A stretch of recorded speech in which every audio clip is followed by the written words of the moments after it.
So I got this 2011 BMW 535i. This is how it came to me.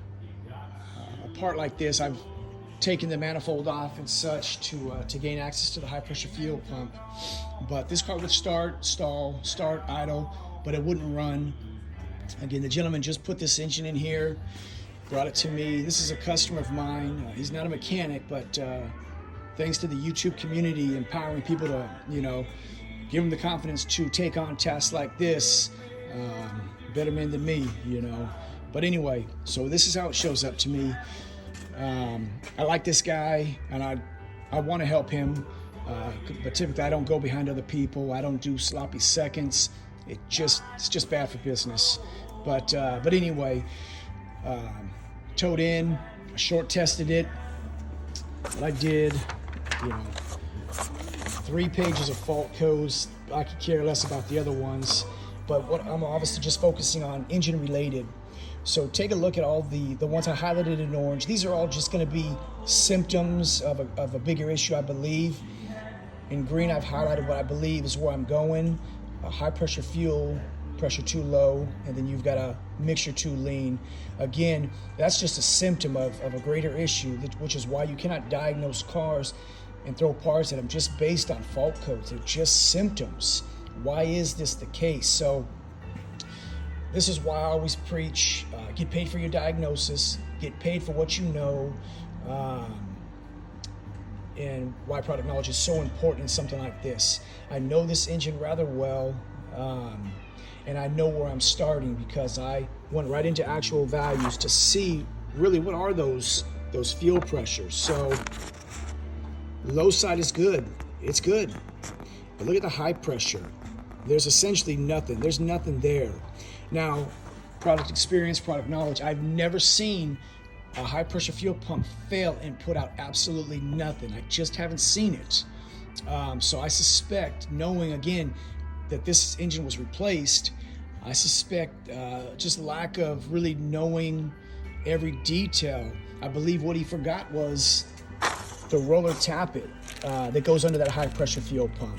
That's my suspicion. So we're going to confirm that together, and we're going to find out together if that's actually the case.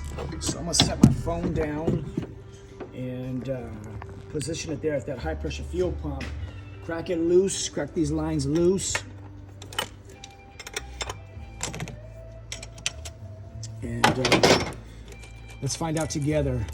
These pumps, I wish there was a sweet spot to know where that cam would be down, because they'll pop up on you. So I'm just gonna, simultaneously loosen these. But look at that, they're loose. There's no tension on them, and that pump is not popping up. So again, we're gonna find out together. Grab them both, set them aside, pull this one loose. Yeah, that tappet is missing. The pump is never gonna work without that tappet. So we're gonna look at it together. All you see is that cam lobe in there. There's the guide. So these tappets are keyed. They only go in one way. Obviously the roller is going down. So we'll just set that in there. And she falls in. She's in there. So I'm gonna make that repair. I'm gonna put it back together, and there's an oil leak, so I'm gonna try to figure out where that's coming from as well. But again, fellas, this is, if I didn't know this product, I probably would have chased my ass, or I would have, I would have went to, your line of diagnosis, and I'd have pulled the high pressure fuel pump, saying, hey, that high pressure pump is no good. And then as just as collateral, I would have been like, oh, because you always replace that roller, that tappet with the high pressure pump, a new one. So individual, again, myself included, I would have got that figured out just because I was in the right direction, but I just couldn't say definitively that was it. But again, I know the product. I knew what I was in for. had a very good idea that that's all it was, the $40 roller. It's in. Put that all to the side. I don't need to save this. It's just, I'll share it with a customer. I'm sharing it with you of where you want to start. We're not throwing injectors. We're not throwing coils. We're not checking compression. We're going straight to what would cause all of those fault codes. And what would do it? Fuel pressure. Fuel pressure would cause your lean issue, your cylinders to misfire. It's going to mess you up. So know where to start.